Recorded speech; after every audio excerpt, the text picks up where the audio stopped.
বিশেষ করে বাংলাদেশ জামাত ইসলামী বিগত 17 বছরের যে জুলুম নির্যাতনের শিকার হয়েছে, সেই জামাত ইসলামীর নিবন্ধন এখনো পর্যন্ত ফিরে পায় নাই, তাদের প্রতীক ফিরে পায় নাই।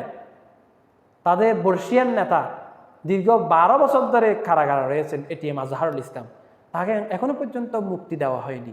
এটি কিসের ইঙ্গিত?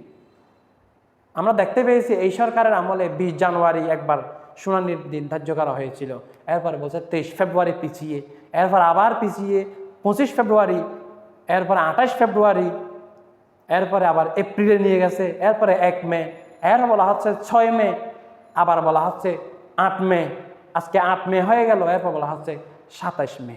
কি এভাবে পিছিয়ে পিছিয়ে থাকবে? এটিএম আজহারুল ইসলাম কি কারাগারে মারা যাবে? এ ধরনের তাল বাহানা, এ ধরনের মশকারা এই সরকার শুরু করেছে, এটা আমাদের কাছে বোধগম্য নয়। কি কারণে তারা এটা শুরু করেছে?